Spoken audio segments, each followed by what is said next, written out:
So, namaste and welcome to Satsang today.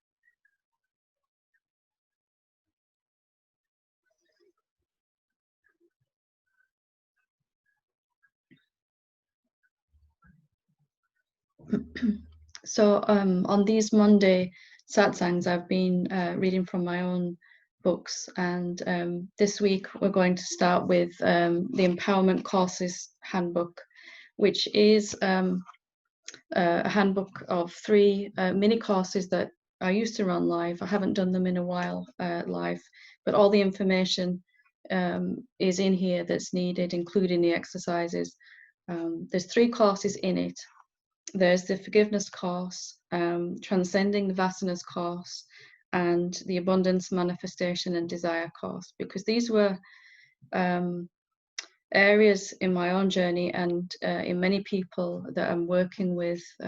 We have some misconceptions about these, and the Forgiveness course is what I want to read from today, and it's actually a path really to awakening in and of itself, when we really understand what forgiveness is and come to be able to forgive completely, then something wonderful is happening in our lives.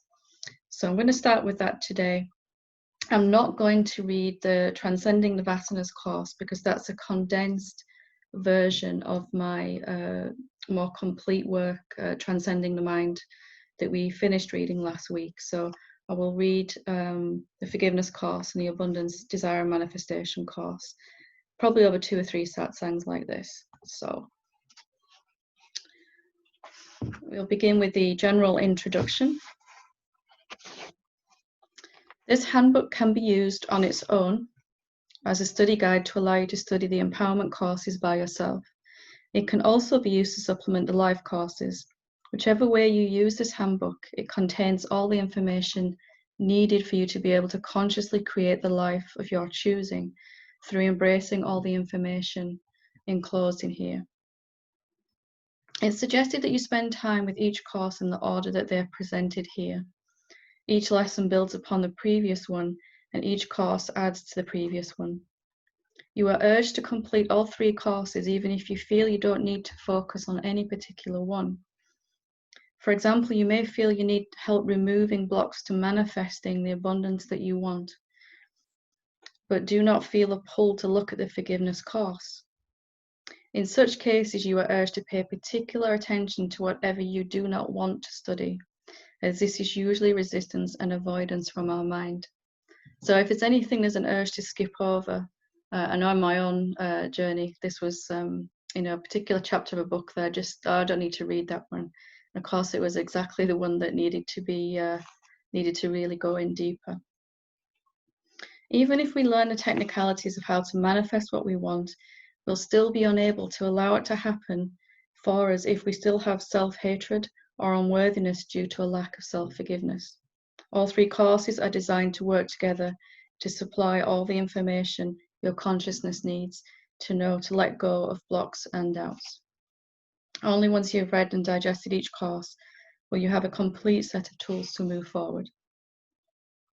These new courses are offered to supplement your own awakening process and to help you with the challenges that daily life can provide. These courses are groundbreaking, as they offer vital information that every spiritual seeker needs to know to facilitate their own self-realization in a simple way. Our consciousness needs certain information in order to be able to let go of the resistance and move forward. Most of our knowledge is based on worldly issues and challenges, and we can all need some extra help to understand what we are, how we fit into the world, and why we are here. These courses are designed to help you shift to a higher level of awareness, letting go of blocks, resistance, and karmic tendencies that are keeping you from living the life you deserve. It is a belief that exists inside most of us that we already know what we need to know to evolve and expand our awareness, and this is simply not true. Most of us need some extra information to clear out a few myths and allow us to live a life of truth and advance our awakening. We are not automatically born with all the information needed to live a life we desire and deserve. Many spiritual myths and false ideas have been absorbed by us over many lifetimes, and these need to be exposed in order to move forward. Let's now begin to study the courses one by one, beginning with the Forgiveness course. This book contains all the information that students who participated in all the courses received, and all the exercises that, when completed thoroughly at each stage, will allow you to move to a higher level of consciousness. It's important to do these exercises as they are designed to facilitate an absorption of the material and allow you to live from and as that knowledge. If you simply read the book and do not do the exercises, it will remain only as mental knowledge, and you'll not see the shifts happening in your life that you're looking for. So we'll begin with the Forgiveness course. This is chapter 2, the Forgiveness course introduction. Forgiveness is nothing to do with another person. It's all about you. In choosing this Forgiveness course, you have in effect chosen your own happiness, health, and well-being. Numerous studies have been done on those that choose to forgive, and the health benefits are scientifically proven and concrete. You'll also experience greater peace, confidence, and self-esteem as you learn the tools in this course. This is not to exclude the possibility that forgiving will also make your outer life easier. Forgiveness is a spiritual skill that can be easily learned and applied once you know how to do it, and you will have deeply practical everyday benefits. You can begin right now by forgiving yourself for the fact that you could not forgive anyone consistently before now. You didn't have the tools, support, or practice to do so. You wouldn't blame yourself for not being able to speak French fluently if you hadn't taken any lessons at all yet. Forgiveness is a science which can be learned with the right information and time. Something that is difficult to forgive now can be forgiven easily with the right skills. So when I was looking at this, my own self, things happened in my life along the pathway that I never thought that I could forgive at all. And it became clearer as I began to really look at this, that what is impossible to forgive as a separate being, what is impossible to forgive as a someone, as a sense of me, is easy and effortless to forgive from the truest place that we can orient our lives, that we're not separate from anything. And so if we're struggling to forgive someone or something or ourselves, for example, about anything at all, then it's really only a call for us to move to a higher level of consciousness in which those things are going to happen spontaneously. So it's not something that any of us should be blaming ourselves for. Nobody teaches us how to do this at all. And most of us learn by accident, if at all, along our human journey. It's important to know that forgiveness is not limited to a person who wronged you.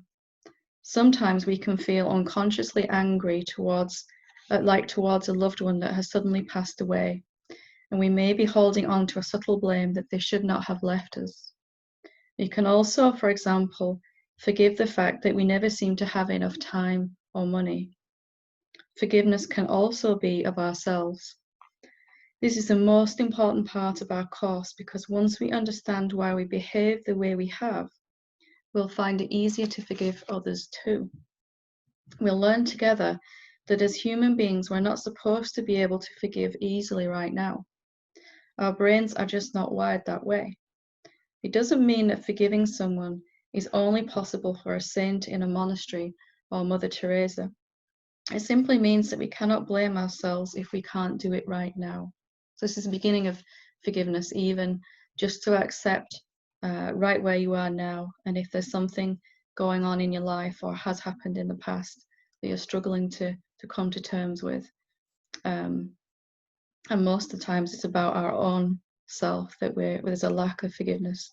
If you can accept that maybe you couldn't do it till now, our mind will insist that we won't do it. But if we can't, because we don't have the right skills or information, then nobody can be blamed for that. And it's a healing in itself. We are usually much less forgiving of ourselves than others.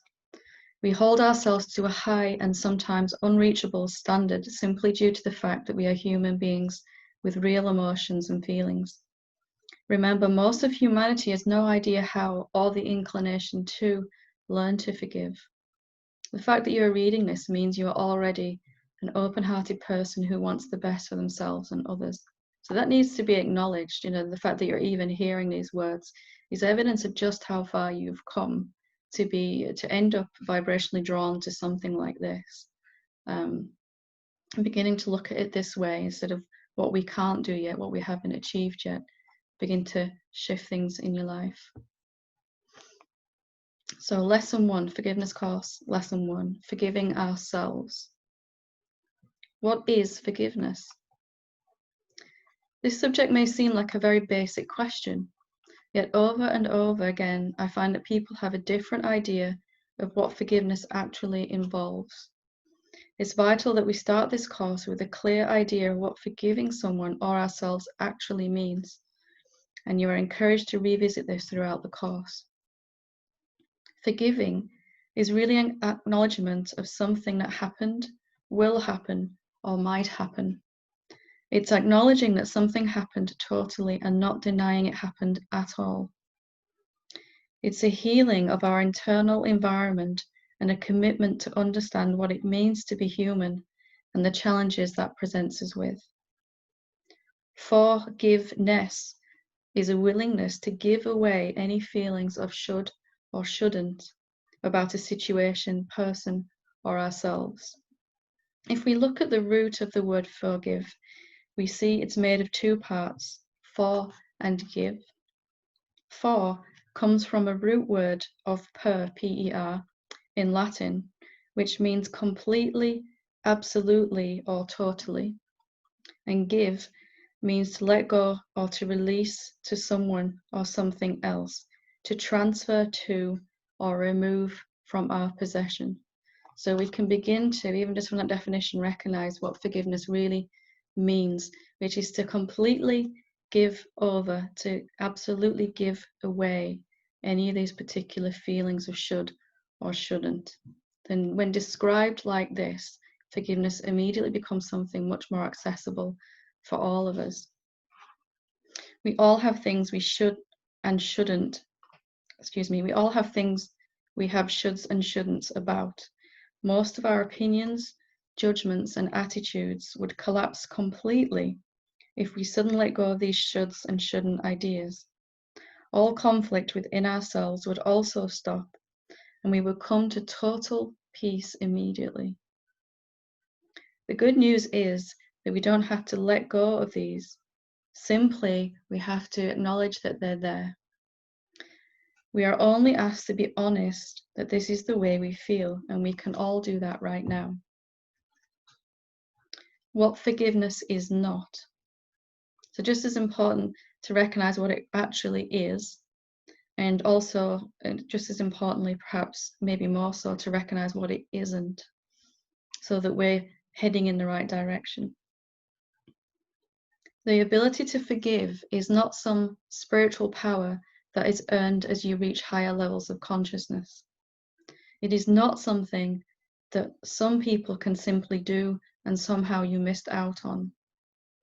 Forgiveness is also not about publicly approaching anyone you may have negative feelings for or contacting them to say that you forgive them. This may happen as a result of forgiveness, but it is absolutely not part of forgiving. Forgiveness is an internal process. Forgiveness is not about feeling bliss and joy all the time. It is not mysterious or complicated. It is not something you're either born with or not. Forgiveness is not a one-time event. we can all get better each day at forgiving ourselves and others if we want to. This is true no matter how advanced we may seem to others. And perhaps most importantly, forgiveness is not something you should already know how to do.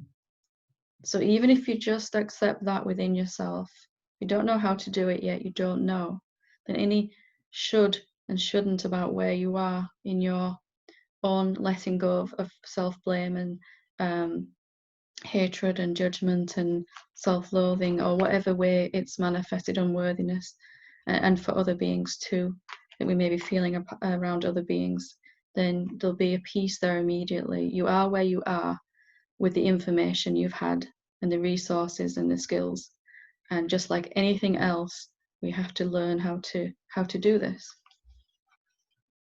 Forgiving ourselves. The first part of this course will be spent looking at forgiving ourselves first. This may seem unnecessary if you have joined this course to help you forgive someone that has wronged you. However, I would urge you to fully engage in this lesson, as the benefits of this will unfold as we go along. Why do we need to forgive ourselves? As human beings, we all hold on to 1,000 tiny self-inflicted wounds from times when we feel we have said the wrong thing in anger or made a wrong decision. We all have these moments of, it seemed like a good idea at the time, and lapses in judgment. Living in the world as a human being can be fun, exciting, dramatic, boring, difficult, or even completely unfulfilling. We all have moments where we feel we should have coped better, should have remembered to ask friends for help, shouldn't have closed off, and much, much more. Inside each of us is some energy of self-blame, guilt, and there can even be self-loathing and hate for our perceived inadequacies as a person. We are bombarded each day by media, adverts, social and peer pressure, familial expectations of what others expect our lives to be. Most of these expectations are highly unreasonable and often unreachable, and yet we hold ourselves to blame silently inside each time we fail to live up to the expectation of others. Most of us also hold our own storehouse of self-expectations that are standards we hold ourselves to. Again, most of these are unrealistic and even based on fiction or untruth. We may watch a movie with friends and enjoy it, but we are secretly comparing ourselves to the good mother from the movie and feeling inadequate. We may get ignored at work and passed over for promotion, which can lead us to feel we're not doing a good enough job. Even when we excel at something, we can often feel that we need external recognition of our progress because of our own inner judge, which is too quick to condemn us. Other people's thoughts about us can often be unfounded opinions that are not based on any fact at all, and yet still somehow automatically we take it on board when someone says something about us that's not nice. It is as if we have no filter sometimes between what goes in through our eyes and ears and what we believe to be true about ourselves. Because of all this, our self-esteem can be badly damaged, even if we seem to be a highly confident and successful person on the surface. On the contrary, most of us try even harder to make up for what we perceive to be flaws in our character by putting in extra effort. All of this can add up to make a noisy mind, low self-esteem, and feeling like we can never quite measure up. We'll start to heal this right now.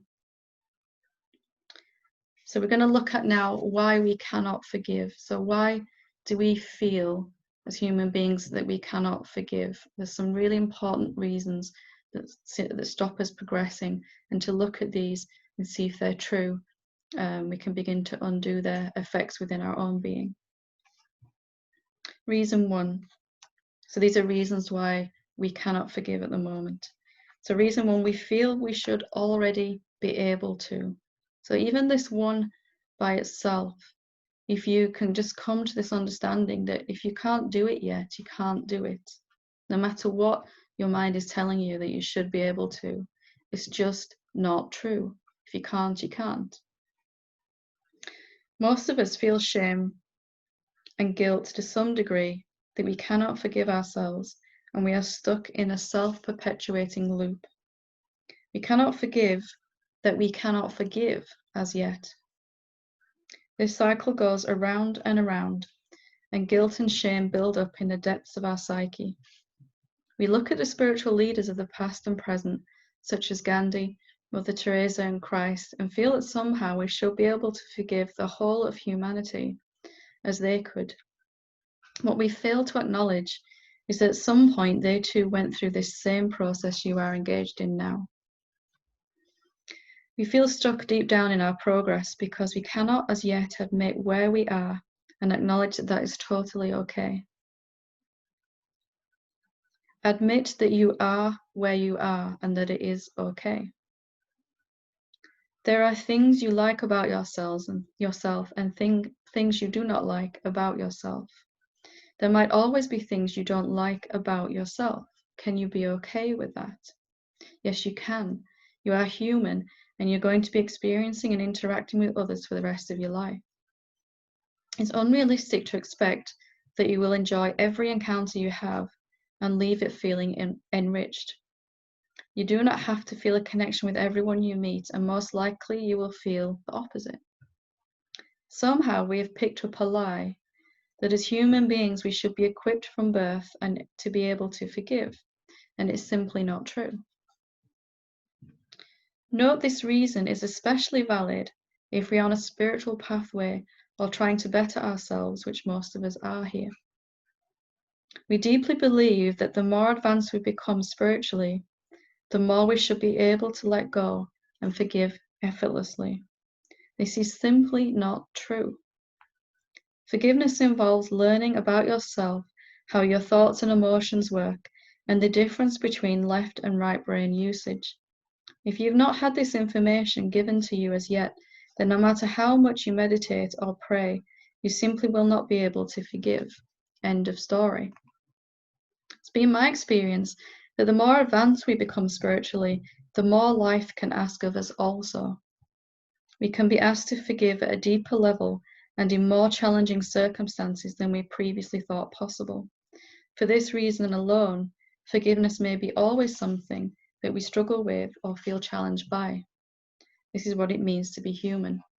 So, as you're waking up and sort of moving along your pathway, things may be occurring in your life that you're more treating with these shoulds and shouldn'ts, holding with a should or a shouldn't about it, either outside in the world or something going on in your own life, in your own body. And there can be a call, you're always going to be being stretched in your ability to forgive, to let go. And if we're coming to forgiveness with an idea inside that it's going to get easier the more I wake up, in a way that's true, but also it can be experienced as the opposite. It seemed in my own journey that the more my awakening deepened, sometimes the more I was asked to forgive and to understand and to love, which are really all the same things. So reason 2, we are scared to look at our feelings about ourselves or others. Most of us have never been taught how to feel what we feel. There is no Emotions 101 class at school, and most adults we grow up with have also no idea how to express emotions in a healthy way, through no fault of their own. As a result, we learn to either suppress, project onto others, or vent our emotions, and none of these is the healthiest way to release emotion. We spend our lives pushing emotions down inside ourselves until we can feel like some sort of ticking time bomb that may go off at any second, and quite often does. And I remember this from my own pathway. One of the most challenging things to forgive was anger towards myself and other beings, and there were these momentary explosions along the way.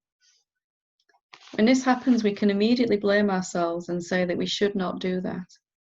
How can we blame ourselves for using a coping mechanism, albeit perhaps not the healthiest one, to survive?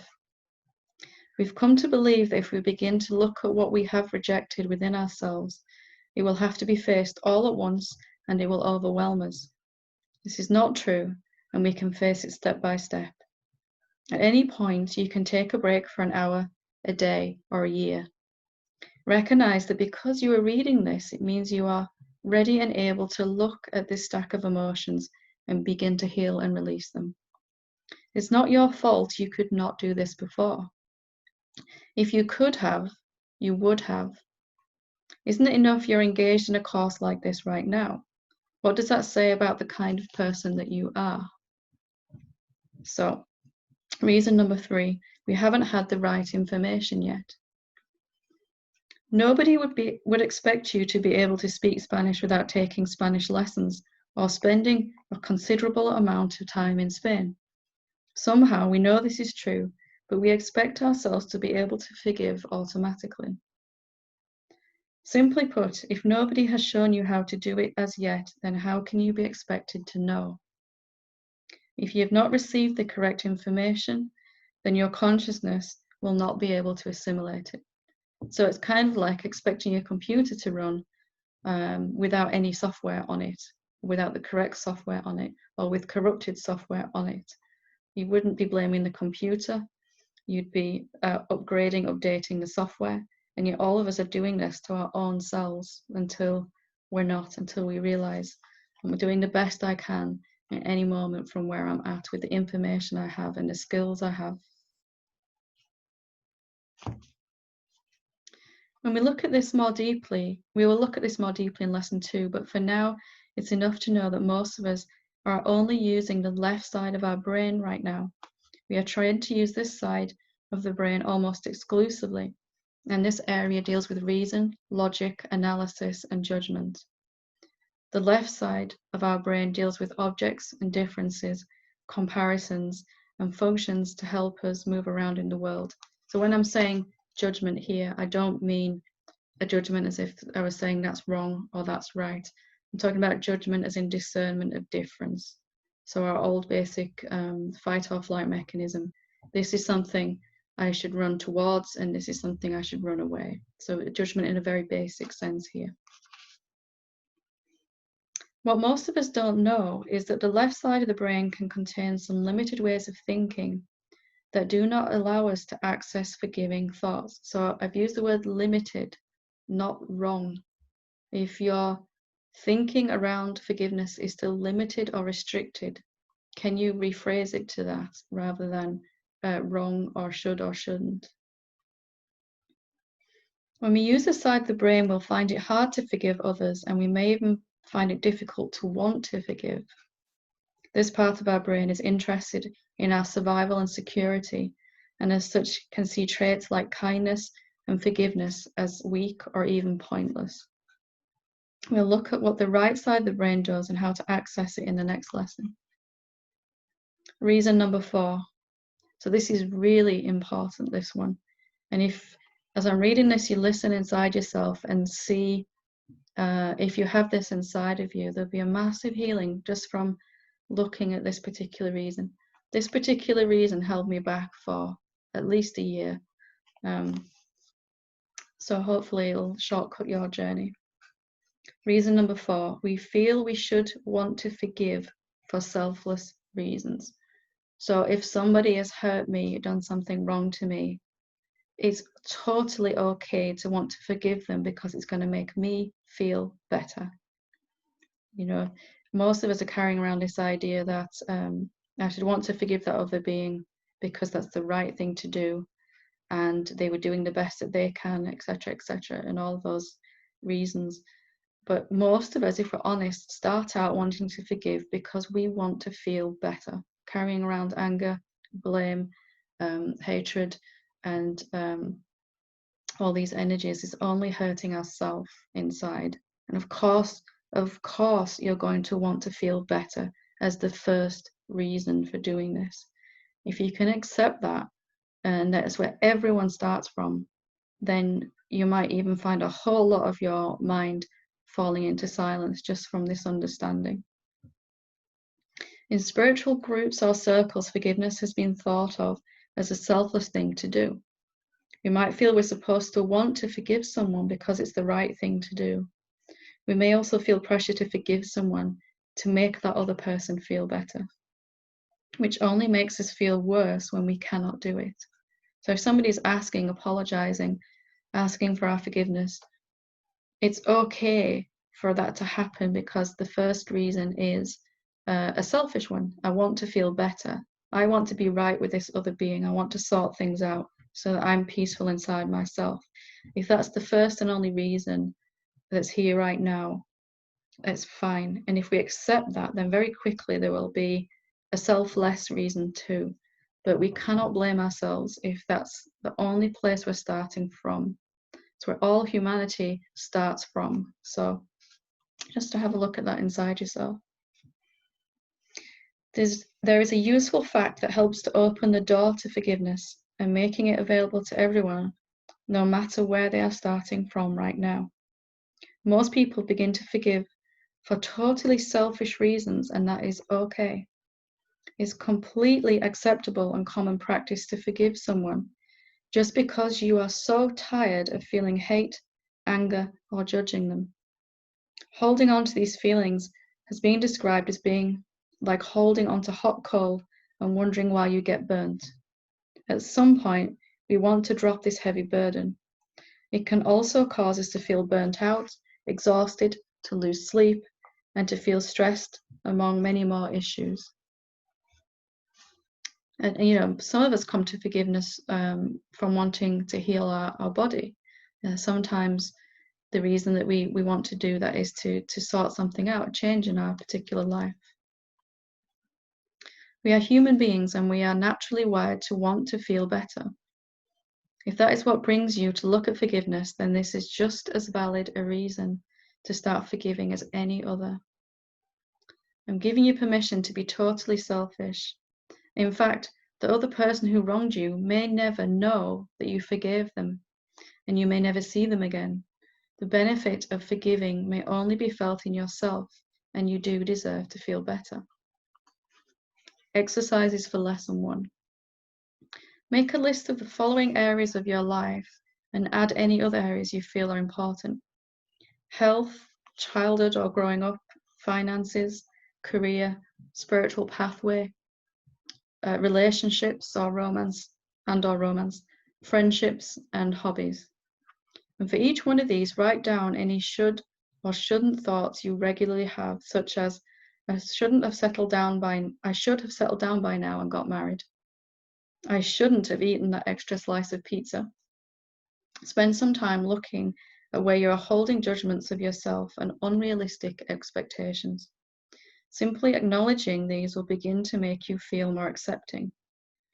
Remember, it is not what you want or don't want, but where you are shoulding and shouldn'ting yourself out of peace. So it's all right to want to lose 20 pounds. But if we're saying we should have already done it, then we are disempowering ourselves from being able to actually achieve that. If you say, well, this is where I am right now, I'm starting from there. If I could have done it already, I would have done it already. Then you are in a completely different place. And the actions that you take to achieve that goal is going to be much more fun and beneficial, sustainable, rather than it being just another way you're beating yourself up inside. I hope you can see the effects of these shoulds and shouldn'ts. It's okay to have the occasional thought like, I shouldn't have turned right at that junction rather than left, but most of us habitually punish ourselves with these thoughts over and over. Number 2, look at this list for each area and see which ones are unrealistic. If you slow down the time frame for each one, you'll come to see you did the best you could and are always doing so. Even if you are somehow unconsciously sabotaging your chances of promotion at work or a happy marriage, nobody would do this intentionally, so give yourself a break. If you look honestly and deeply at this list, you'll find that 90% or more of these are really unfair self-judgments or even impossible asks of yourself. Remember, nobody will see this list except you, so spend some time with it and maybe revisit during the course. So just looking at the things that you would like to change in your life right now, and asking if they're actually realistic, perhaps the time frame you've given them or the amount of change you're expecting of yourself.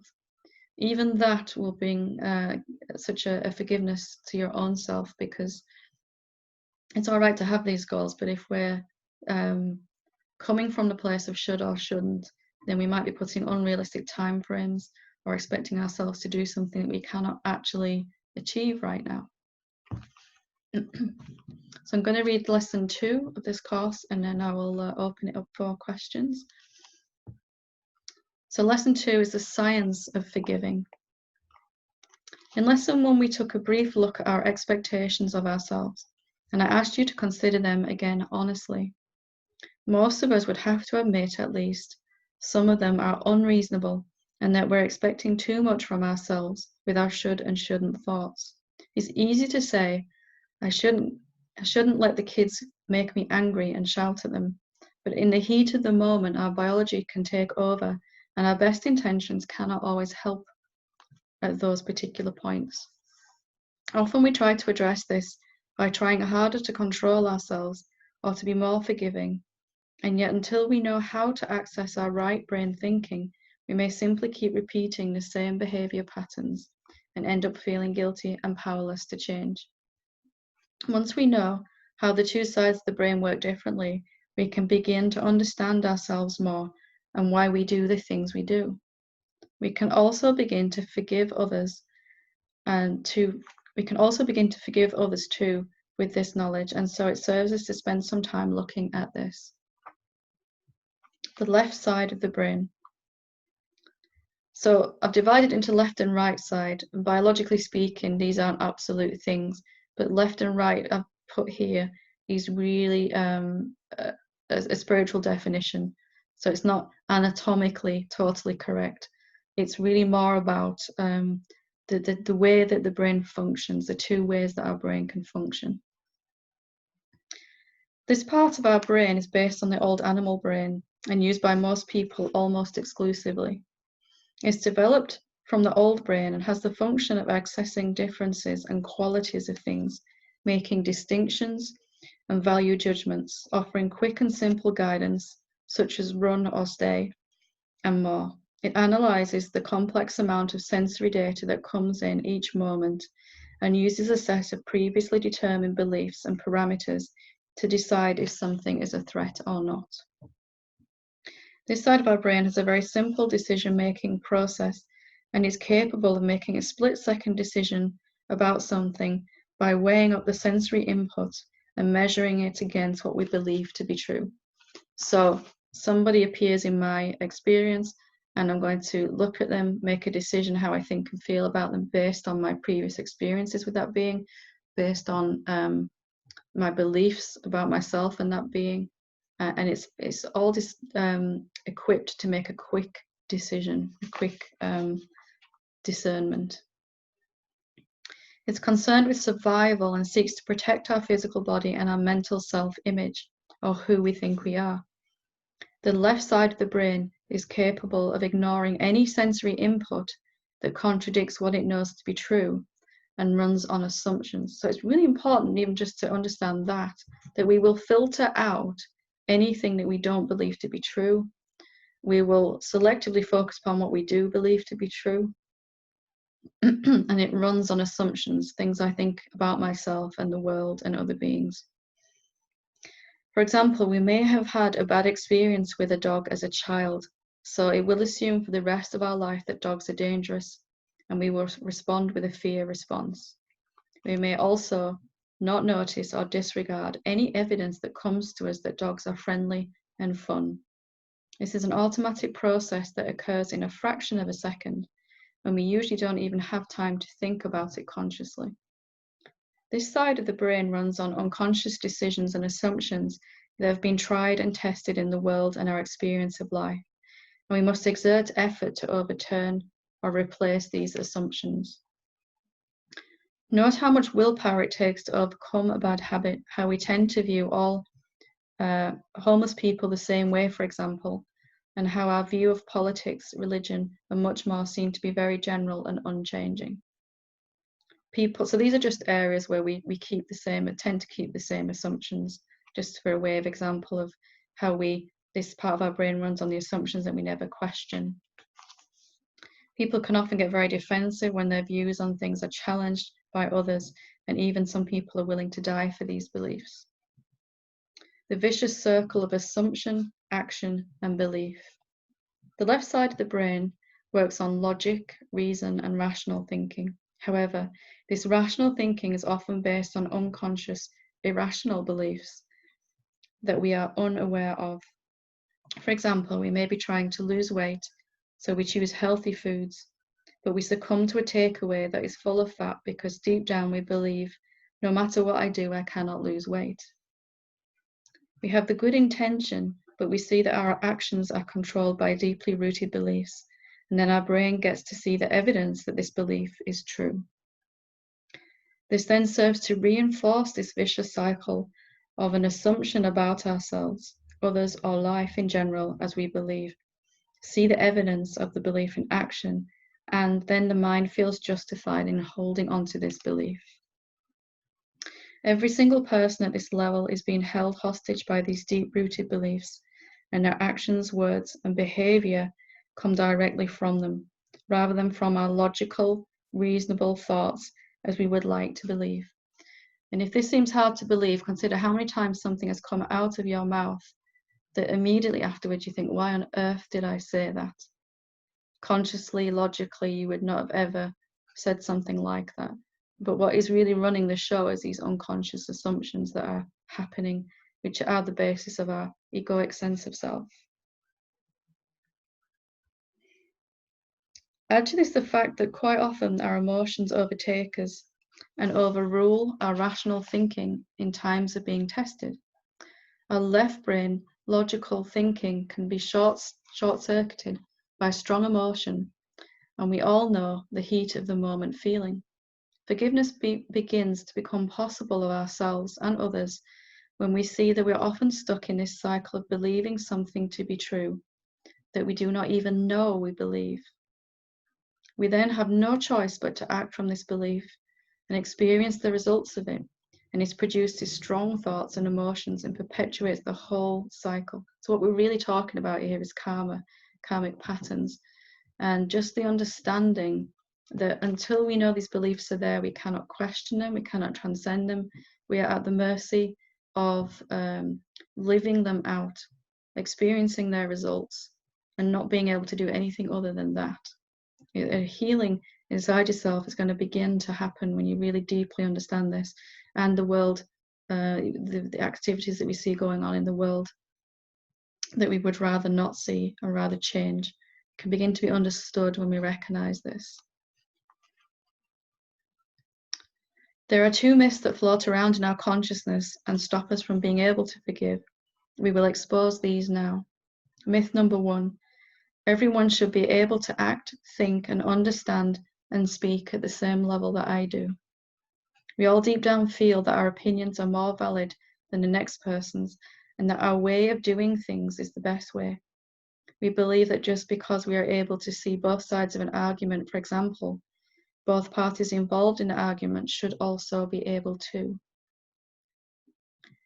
Yet, both parties firmly believe they are right and cannot consider the other's point of view. Myth number 2. I or they should have done better. I or they shouldn't have said what they said. Our left-sided brain really believes the shoulds and shouldn'ts, and yet these are simply hypothetical beliefs with no basis in fact. So to say that anyone at all should be acting different to how they are in this moment is a myth. And if you really come to understand why that is so, there'll be a massive healing. We're all, our actions come from our level of consciousness. Our level of consciousness is dominated by what we're believing to be true. So to say that someone should act differently, our own self or other beings, it is to completely disregard a basic thing of reality, which is we're all acting from what we believe to be true. And to say that any being should be doing different than they are or being different than they are, it is just a denial of how it actually works. because we're all doing it until we're not. Each person's level of consciousness is vibrating at a certain level, and this allows them to think thoughts that vibrate at a certain level similar to their vibration. So you can only think thoughts that are in resonance with your own vibration, and you can only make actions that are in resonance with that too. Thoughts vibrate at a certain level and in turn attract more thoughts. Our words are simply verbalized thoughts, and our actions are extensions of our thoughts and level of consciousness. We may feel as though we are choosing our own actions and thoughts, and yet in reality, we only have access to thoughts in our own range. So we are choosing in a way the thoughts, but if you've only got a certain vibrational range, if you think of it like the rainbow, if you're vibrating on a level of yellow, you can't choose a thought from the red range, which will be to forgive. You also cannot choose a thought which is right down deep down on the lower levels. So we are kind of stuck in what we can until we can see that this is how it works. Then we can begin to move up to a higher place. For example, most likely we will find someone that talks about forgiveness and compassion to be strange, misguided, and out of touch with how things really are in the world. Sorry, this is if we are an angry person. For example, we most likely will find someone that talks about forgiveness and compassion to be strange, misguided, and out of touch with how things really are in the world. Another example we can see is that some people obviously feel it's okay to kill other people for fun or just to see what it feels like, such as a serial killer. Yet most of us would never be in that range vibrationally of those thoughts. Some of us may feel it's okay to kill if for a noble cause, such as military defense, etc. Yet others may feel it is never okay to kill for any reason at all. It's likely that people who feel each of these ways would consider the other two viewpoints abhorrent and unthinkable. So it's not about the subject killing or any of that. It's about the idea that how I feel and how I think is the right way, and I cannot understand that other people may be thinking a different way if we're locked into that. Each time we think a thought at a certain vibrational range, it's easier and easier to choose a similar thought and make a corresponding action. Each time we choose thoughts of the same frequency, we reinforce the neural pathways in our brain. It takes effort to choose an unfamiliar thought over a familiar one. It's impossible to choose a higher thought if you do not know you have a choice. So this is fundamental in really coming to understand how the world is the way it is and why people act the way they do, why we act the way we do. Each person is stuck in their own personal world of projections about themselves, their world, and others. When people talk about you, they are really talking about what they think of you. Our world of opinions, facts in inverted commas, and beliefs is a virtual world that has no basis in reality at all. Consider now the person that wronged you. They did not have a choice but to act the way they did. To say they should have done differently is a denial of reality. Only once that person knows what you know now and sees that they have a choice will they then be able to act and choose differently.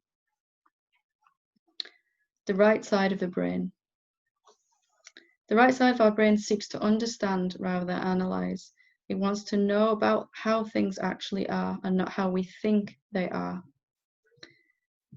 Quite often, these are completely opposite. This side of the brain takes in all possibilities rather than fixing on one viewpoint only. It can take in more information and is intuitive rather than logical. It tends to sense rather than analyze. This side of the brain looks for the overall context of a situation rather than isolated facts. So why did someone do what they do? What led up to this particular behavior or act or something like that? To put it into a larger context. The right side of our brain is slower to respond to a stimulus than the left, but is less easily overruled by strong emotions. We may face the same challenging situations, but be able to keep our cool in the heat of the moment. Most people are as yet sadly unable to access this part of the brain for very long, if at all, unless they are artists, musicians, or other similar people. Even once we can access this higher thinking for a while, we may feel as though we're slipping back and forth from one way to the other. We might find ourselves saying, he really shouldn't have said that, yet deep down knowing that he had no other choice. At a certain level of consciousness, the right brain will always overrule the left brain. But for most of humanity, it is the other way around. They have no choice. We are always operating at whatever level of consciousness we are at, and we can only move to a higher one by choice, knowing it is possible to do so with the right information and help and effort to establish a new set of beliefs. Once we see this, we'll come to know that everyone is always making their highest choice. They're always acting out the highest level of consciousness they have available to them in that moment. And then our should and shouldn't moments disappear. It's not that people won't change, it's that they can't. So if you really deeply apply this to your own self, first and foremost, and then to others, it'll take some listening and re-listening and really assimilating inside. There is automatically coming to peace with not acceptance or condoning of anyone that's wronged you or is doing actions that you prefer they didn't, but acceptance of they can't change in this moment, and you can't change in this moment. Only moving forward with an acceptance is that possible. And when you begin to understand this, your presence in the world begins to have a beneficial effect on everyone around you. And someone around you may be lifted up vibrationally and begin to have a chance at seeing that there is another way possible. Doing this course is a right-brained activity, as it's encouraging you to understand and know more. Therefore, forgiveness of yourself and others is happening as a byproduct of learning this information. Willingness is the key. You do not actually have to forgive anyone or yourself. This is so important, this particular sentence, just to hear this. You do not actually have to forgive anyone or yourself. You only have to be willing to forgive. When we are willing to forgive, we automatically move to a higher level of consciousness without doing anything. And from this level, we can forgive what we couldn't before. So the willingness to forgive is the antidote to shoulds and shouldn'ts. Immediately will lift you up higher. You are only responsible for achieving a willingness to forgive, because the moment that you are willing, you are vibrationally saying, I am willing to let go of these particular thoughts and achieve a higher level. Even to say and to mean, I can't forgive them right now and I don't even want to in this moment, is a step towards willingness. The next step is also easy if we can come to say, I would like to be able to forgive them at some point. So all of us are capable of willingness in this moment. Even if we actually cannot forgive as yet, we are all able to be honest and say, I don't even want to forgive this person right now. Instead of, I should really want to do this and I should have already forgiven. Willingness is easy once you see that you must already want to forgive, or else you would not be participating in a course like this. Are you willing to forgive right now? If not now, then could you be in the future at some point? If yes, then your work is done. Unwillingness to forgive comes from thinking and believing that people should be able to do better, and they cannot. It's not that they won't, it's that they can't. Witness your own behavior when you say something out of anger you immediately regret but cannot take back. You do not actually need to know how to forgive. It will happen for you as you move from a new level of consciousness. You must only develop the willingness to forgive. You must want to forgive only. Even right now, if you don't want to admit that you would like to be able to in the future is the key. That's all you need to be able to do. To develop willingness, you must only come to see that everyone is doing exactly what they are capable of only. They are already living in and acting out their highest level of consciousness as you are too. Exercises for lesson 2. Make a list of the major should and shouldn't thoughts you have about other people that may have wronged you recently or any time in your history. This list can include anything you have a sense of injustice, bitterness, or a strong opinion about how things should be. Take a moment to review each area of your life as before and see if there are any people you are holding responsible for things that happened to you, or holding a grudge against, or feel angry, bitter, or hurt by. You can also include anyone that has hurt someone you love. This can be an emotional process, and you can take your time doing this. 2. Now divide this list into 2 sections labeled A, willing to forgive right now, and B, unwilling to forgive right now. Number 3, for A, spend a moment mentally releasing any thoughts or feelings about each one and choose privately to access higher thoughts and feelings about each one. This will be done for you, but you must give permission. For B, so those that we're unwilling to forgive the list of things, consider why you are unwilling to forgive right now. If you are able to be honest when you look, you'll most likely find that some should or shouldn't thoughts are still being believed. If you can let go of them, do it and choose to be free of the pain of thinking these thoughts. If you cannot let go of them, put a star next to anyone that you want to be able to forgive. 5. Recognize your intention and willingness to forgive soon is the highest choice you could have made in this moment, and you have done all that you need to. After some time, it's a good idea to revisit the items on list B and see and re-examine if any shoulds or shouldn't thoughts and recheck your willingness to forgive now.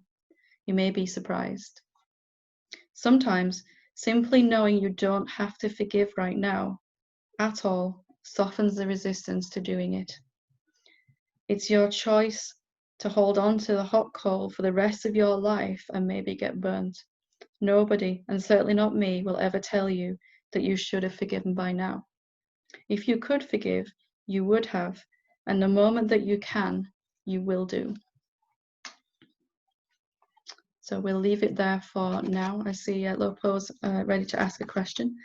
And if anybody else would like to ask a question, if you click on participants section and click on raise hand, it'll let me know that you want to ask a question. So Lopo, whenever you're ready, if you want to. Thank you, Helen. No problem. Can you hear me okay? I can, yeah. Brilliant. Yeah, thank you so much for that. It gave me a bit of like a relief really for the whole forgiveness thing, because I feel like I'm quite accepting and always have been. There's been like trauma and stuff in my past, but I've always been able to be and not condone it. I think at first I would sort of say, oh, it don't matter because it's only me, sort of thing. But now I can see that that's different, but also I can still accept, and I've forgiven, some stuff, and I was just just really grateful for that part of me. I was just thinking about the the process that I'm going through at the moment, and I had this wonderful, I'm sorry, I won't be long. I was okay. had this wonderful experience about being turning my attention to who I truly am, and it was amazing. I mean, like, in most of the time it's not been, and that's okay, and I'm not holding on to the experience. You know, I'm not going, oh well, I need to have that again. But it was just really nice to turn to it and have this moment. So usually it's just there's like a nothingness, and then that's absolutely fine. Yeah. And then also this time, and then this time, and it felt, I'm not sure if this is wrong, but it felt like my only very, very tiny moment of when my body vibrated just slightly, and then it left, you know, sort of thing. And that was cool. That was fine. But I'm finding myself more and more, bit by bit, just sort of naturally turning towards, and which is great. The thing that's really come up recently, it's a bit odd. So I'm when I'm turning my attention towards my true self, towards the silence and things, I get this image that usually, and did it first, really makes me go, oh, and it's of a Coke can singing on my teeth, and it's just like, but then what I've done is I've kind of gone to the question, does that really affect me? Do you know what I mean? Does that, that's a good one. Yeah, that's a good one to ask.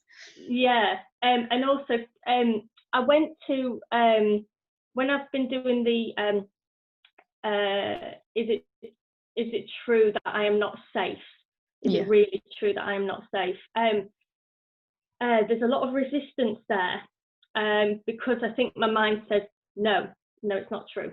Yeah, and I do. Mind is always going to disagree with that, isn't it? Mind is always going to. Yeah. Or no, or it says or you know, or either way, it says something. So I try and then, you know, sort of not try, but go deeper, just stay with it. And then, but what I've seen for myself, I don't know if this is sort of right, but sometimes for the emotion to come up, I've took it back to, is it really true that I was never safe? That'll be the deepening of that question, isn't it? You know, if I'm safe, if I'm feeling more secure and safe in this moment, then naturally it's going to start to work its way back through my history as a separate being, and also my future. You know, that if I've never been a separate limited, if I'm not separate right now, if I'm something so much more than that, then I must have always been. It becomes the deepening of that becomes more and more obvious. And I remember a point where it began to sort of heal the things in my past, where I'd felt very, very unsafe, let's just say, you know, and it just started to work its way back through your history and traumatic events that we've been through, which may not seem traumatic to others, but they're still sort of lodged in our psyche, aren't they, somewhere? Yeah. So that's an okay thing to do. Yeah, definitely. It's the fruit of it that the fruit of the question is going to become more and more obvious that all of this has been made up by me. Yeah. You know, yeah. And that has, as much as mind doesn't want to admit, that has such a healing effect. We're not denying for a second that it seems extremely real when it's happening. Yeah. You know, not at all wanting to say otherwise. But there is a point where you have to sort of come and say, well, if it's not true now, then it never really has been. And so it's like go sorry. ahead. No, it's okay. Go ahead. So it's like so I was sort of going through and it might have seemed like I was never safe, you know, but is that actually true? You know, and then I've realised that I didn't recognise, but there's a huge loads of fear, loads of fear, and I fear all the time, and I project it. Now this might sound odd, but I project it onto my cat, and I constantly, or there is, not me, but there's a constant worry about my cat being hurt or anything like that, and I'm just like, so I think what I'm doing is there's lots of fear here, but I'm projecting it onto them, so I'm still then going through so every time I worry about them, I put the question to myself and say, is it true that I am not safe? That's really good. I mean, there's been so much fear there inside us that none of us can look at it as a separate being. You know, to actually look at the fact I'm not safe or I'm going to die, which is the idea that comes with this idea I am this body. It's unthinkable. We just can't handle it. So it spills out everywhere. And, you know, I remember having almost a panic attack every time my cat threw up, you know, just a fur ball. Oh my goodness, you know, and off you go, because we've got to project it out onto others or explain why we're feeling this way, you know, and it becomes clearer that this is what's going on. That actually your cat's quite happy and fine, you know, but it's we're like running around stressing after something. But it's good that you're seeing the mechanisms of mind, how it wants to project it out, and really sort of come to understand. So there's lots of stuff like that, and it's wonderful to be able to see it, to be completely, well, maybe not completely, but aware of it a lot more. yeah, to know that it's not about that certain situation. It's actually what's going on in here, and you know, to do as you've guided. So, the question will begin to undo where we're sustaining these fearful patterns, where I have to prove to myself, unconsciously of course, that I'm not safe. You know, so the experiences begin to change, even if they're still happening the same way. I won't feel scared of them. I recognize it's just fear. You know, there might be a lot of it, but it is just fear, and I faced fear many times before, and I can do with the question. It begins to undo the egoic structure asking a question like that, because it's sustained. Our separate sense of self is sustained by projecting it out or suppressing or all of those other things that we do. Yeah, because I'll just end on here. Like, I've come from a family where it's like, put everything under the rug, don't say anything, you know, that didn't happen, you know, all that sort of stuff. So I think for me, a lot of things are coming up and out, and because I've suppressed them through my life through different means and ways, and now I'm not, it's there. And you know what, I'm it's good. I'm so. It's a bit like vomiting almost, isn't it? It's just all coming out, you know, in a way. And it's not always pleasant, but you can see that you don't have to keep functioning. You're not sustaining and added to it now. So you do this work once and it's done forever, you know, so it's well worthwhile. And you start to really, the longer you stay with the question, you gather some real momentum with it, you know, and you sort of, in the moments that fear comes, you can really see, oh, this is just, you know, I actually realized I enjoy my life. You know, I was scared of so many things, and it's nothing to do with those. You know, it's just fear. I can actually start to enjoy my life again. You know, without these so much, panic things going on inside. You're very welcome. I'm glad you're getting good results with it. Thank you for sharing that. Lovely. Okay, Ian and Maggie. That was a dead heat then. Those two hands went up at once. Ian and Maggie. I just want to talk about forgiveness. You know, I've done that course a few times, and I was able to recognise that people that I wanted to be able to forgive in the past aren't even on my radar anymore, and it was really good to be able to see that. Yeah, how far you've come over the time. Oh, absolutely. I mean, you'll know what I'm talking about, and it was such a painful thing. It's just not there anymore. So I've just wanted to recognise that. But my question is, I was listening and listing, and there wasn't a lot on my list, but there was one incident quite recently when our family were grieving, and someone said something in grief that was very, very hurtful to us. And when you were talking about look at areas of your life, it just came back up, and it was like, my question is, I can look at forgiving, and I understand why, because that person was grieving, and because of the lockdown, it was very difficult. And I remember when I was doing the course, I really struggled with the aspect of being able to look at myself and where that person's at and forgiving, but also dealing with it, actually maybe speaking to that person. And I just wondered whether you could talk about that, if you have a clue what I'm talking about. Are you asking how to deal with the other being after you've done the work inside your own self? Yeah, because sometimes there's still a sense in me that I still want to have that conversation with the person, and it will happen at some point. It was about that, really. Really, just the last ways that unforgiveness can hang on is the shoulds and shouldn'ts about how it should resolve in the outside world or with the other being, or expectation that some behavior of mine will change because I've forgiven myself for it. You know, just this should happen now, and really just not to know how that will manifest, you know, from your own peace that you've worked to achieve through forgiving that particular incident and that being. Just no idea at all how that will happen. It may be that nothing's ever said about it again. It may be that a conversation ends up happening. It may be that they spontaneously apologize to you anyway without you doing anything. It may be that it happens again, but you're not affected by it. It could be any one of those things, couldn't it?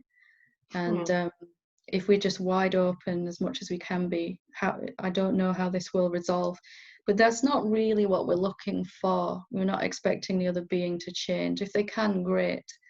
But as long as you have your own peace, then you're going to be setting the best example you can, and allowing the best possible opportunity for them to realize that they've hurt you.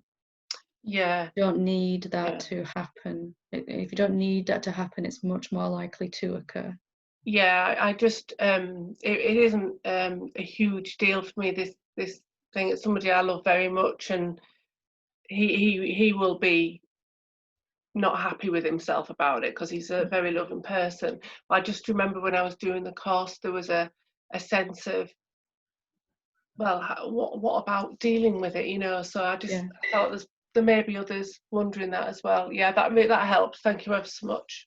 You might be quite surprised about how it actually resolves in the physical world. Most times these things spontaneously fix themselves when we're forgiving inside, you know, that we've learned that process. The little bit of mind stuff that goes on is sometimes it's around that. Sometimes I'm having this little conversation and then I think, oh, there's still something there, but it's fine. It's not a huge issue. It's just, I just remember that being a huge issue, and regarding other situations that have completely evaporated now. So good. Thank you. It's nice to see your progress since we did the course last time, isn't it? How far you've come. Wow, it's a wow. Yeah. I remember your lists were very long, weren't they, when we first did? I was thinking that. I was like, all of us, our lists were long. Yeah. I was looking around thinking, well, you know, that obviously I thought of that situation and there's nothing there. There's nothing, no attachment to it. Then this came up because it's quite recent, and yeah. Thank you very much. Lovely, thank you. Bev. Oops. Hi. Hi. How are you? Good. So what you were talking about with these shoulds and shouldn'ts, I really have found that has just, I guess, released so many burdens for me, just, you know, as a mother and with my children, my should and shouldn'ts on myself, how I should be interacting with them, and then also how I feel they should be, you know. So it's just really released just this really heavy burden, and had sort of this domino effect almost on how I'm interacting with myself and with them. I had a question that may have been a little bit similar to Maggie's, in that when it comes to repression, a lot of times as I'm releasing that kind of, you know, stifling the emotion, either because it's too painful or because what does it mean if I allow myself to feel this, then there's this sense of, okay, now there must be action, you know, because I'm releasing this, you know, whether it's, you know, stand up for yourself or say something or do something or, you know, intervene in some way. And intuitively, that doesn't always feel like the right response either. But there's this cycle of this energy keeps going in this circle of repression and yet being stuck, of not being able to do anything about it, kind of deal. And so just not sure sometimes where to go with that. Sometimes it's that it's a really good question. Sometimes there's a mixed motive that we have for feeling a particular emotion. You know, of course we're going to want to feel better, and we've sort of overcome that a little bit by being willing to feel this negative emotion. So if you look at the particular emotion, there's probably two reasons why it's finally being allowed rather than suppressed. And one of them will be because it's an acceptance of what is. This is just what is right now, and I'll honor this that I'm feeling. But there'll be also some other motivation in there as well, which is fine, just to acknowledge it. You won't be at the effect of it from our egoic sense of self, which will say, okay, I've learned this spiritual stuff, and if I feel this emotion, my outside world's going to get better. You know, it's going to change and become something different. I sort of know how it works. And that's not the truest acceptance of what is, of loving this moment. It's okay, I'll love this moment so that it's better than the next moment. You know, and we're all doing it. So it's just to notice if there's a mixed motivation. You don't have to get rid of that other motivation, but just to recognize that you can honor this moment as it is in its entirety. And then what arises out of that in terms of your words, your thoughts, your actions are going to be able to come from a higher, more spontaneous place that benefits all beings involved in that interaction. You know, so if when my kids are saying something that gets me irritated or actually, you know, completely angry, allowing that feeling completely, you know, there might be some sense that, okay, if I feel this, something's going to shift. You know, they're much more likely to apologize if I feel this anger. It's all right if that motivation is there too, but you can just notice it and not let it sort of dominate your actions then. Just, I don't know what's going to come out of this, and it's enough for me to want to honor this feeling right now. You can get a sense of it, you know, it's just, I love this moment because love is what I am, rather than so that I'll get something out of it, which is ego's mechanism. Again, we're not making ego wrong, we're just choosing this higher motivation. Mm-hmm. Thank you. Does that help you? Yes. Mm-hmm. Very good question. It's very, very common. You know, like I said when the thing started, that we're all coming to forgiveness for different reasons, and first and foremost is because we want things to get better. We want to feel better. We want to have a better experience, and that's totally natural. We're not trying to get rid of that at all. So wonderful, lovely. Thank you. Okay, we will leave it there for today. So thank you for joining me today, and we will finish with the last 2 lessons from this course next Monday at the same time, 11 AM UK, and the next satsang is Thursday evening, 7 PM UK time. Thank you. Namaste.